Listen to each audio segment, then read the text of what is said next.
Hello everyone, this is Dr. Vaughn, your instructor for MAT540 here at Ashford.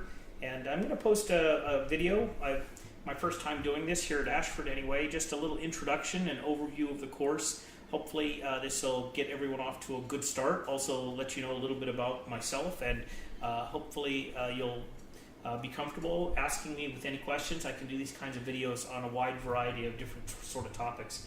So what I'd like to do with this particular video is say a few things about getting started. So the first thing that you should do is make sure you post your introduction. A few people have already posted their introductions, so please post your introduction with hopefully the first day. Today would be great, tomorrow at the latest. You're also going to want to try to respond to several of your classmates, and there are points associated with not only your introduction post, but also your engaging with your classmates in this introduction forum. So look at some of the samples that have already been posted and make sure you participate in that right away. The next thing I'd like to look at is the discussion forums for each week. So you have your guidance and all the assignments that are up there. Make sure you look at all of the announcements that are posted. There's some good information in those announcements, and especially the weekly guidance. Under the discussions, each week you have two discussions. Discussion 1 is usually about the content, and discussion 2 is usually an application of the content. So let's take a look at this week. So for week 1, you have some quotes that are up here. There's several of these quotes, and then it says, based upon the guidance, based upon your textbook, based upon these quotes, how would you explain what quantitative analysis is? What is quantitative analysis, and why is it important for describing data sets and presenting distribution information? So I think that it's important that you kind of get your head around this idea of what is a distribution. It's not just the collection of data itself, it's not just a graph of the data, but it's the distribution of the data. And how can graphs or quantitative analysis actually help us understand what that distribution tells us about a particular data set? And so you're going to want to make sure you post by day 3, your first post, and then you have up until day 7 to respond to at least 2 of your classmates. But I will tell you that 2 is the minimum. And so if you want to be proficient or exemplary, you should probably respond to more than 2 of your posts, of your classmates. And so just give you that tip. And make sure that you talk about one of these quotes. Interpret it. Don't just say, I liked this quote, but what is it you liked about it? Or do you disagree with the quote? Or what's an example of that? Or what does it remind you of? Or could you find another quote that was similar to that? Interpret that quote for us in some kind of a context, and that will be a great way to get started on discussion 1. So let's look at discussion 2 for week 1, and this is the more application. So in this one, you're looking at you're trying to find a research study. Locate an example of a research study that uses quantitative analysis. So here's where I think that you should go to one of your academic search engines, the Ashford Library.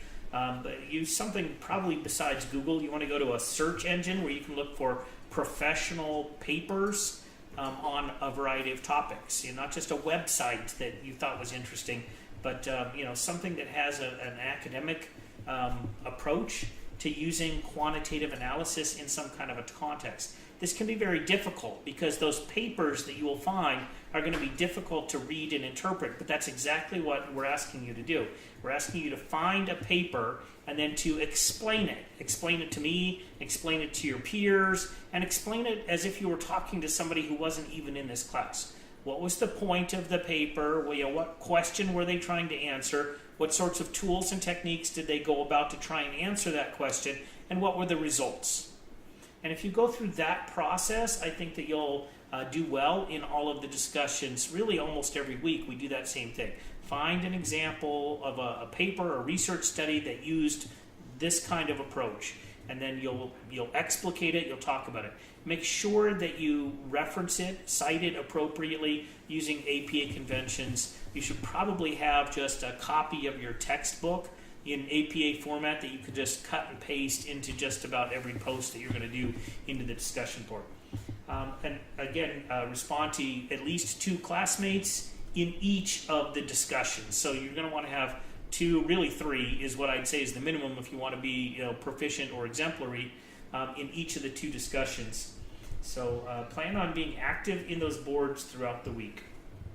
It also really helps when people post early, because we're all busy, we don't have a lot of time, but if people are posting later, then the early posters don't have anybody to respond to. And so if you post as early as you can, that helps everybody, and as a community we'll have some very rich conversations that take place in that discussion board as well. Okay, the next two things that I'd like to preview for the class, and then we'll end this video at that point, is the quizzes and the homework. So we're going to start with the homework, and the homework is the assignment. The assignment is in MH Connect. So when you go over to the week 1 homework problems, just ignore what it says about chapter 3, questions 65, 71. These are usually aligned with the questions that you're going to do, but sometimes they're not. And so you don't have to do the questions from the homework. They're giving you reference to questions in the homework from the book that are going to be similar to the ones that you're going to do. Your homework is actually in MH Connect. So you're going to click this link to connect.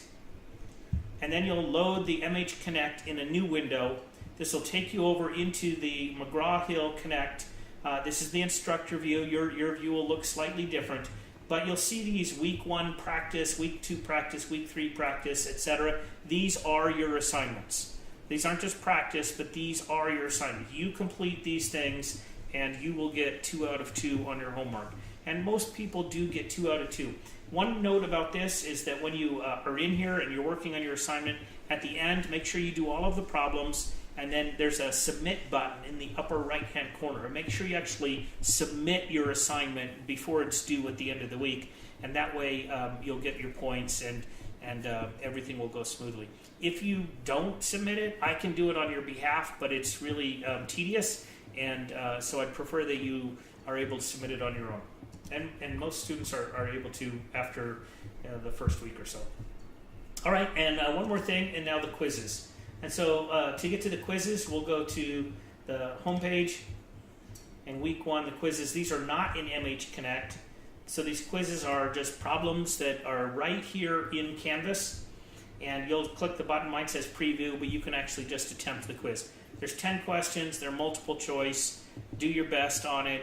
Practice with the homework, and then take the quiz right at the end of the week, and that score for your quiz will automatically port in. Again, as I tried to say to one person in the introduction form, do the best that you can on the quizzes, but don't sweat it if you're not getting 10 out of 10. It's not the biggest point value. The big point value items for the class, you're going to want to start thinking about it right away, but all of the discussions you're doing, these papers that you're finding week to week to week, are all going to be very useful to you as you start to craft your papers, which are in week 3 and in week 6. Those are the big ticket items. Those are worth almost 25% of your grade. Those are the things you really want to do well on. All right, so my name's Rick Vaughn. It's been my pleasure to give you a brief introduction to the class. Please let me know if I can do additional videos like this about any kind of content. If you want help with a certain statistical concept, we can get online live with each other. I have Zoom video conferencing. I can do screencast videos for more asynchronous kind of communication. And I just want you to know that I'm always here at your disposal, and it's my goal to make each and every one of you successful in this class. Hope you have a great night, and I'm looking forward to our discussions for this week. Talk to you later.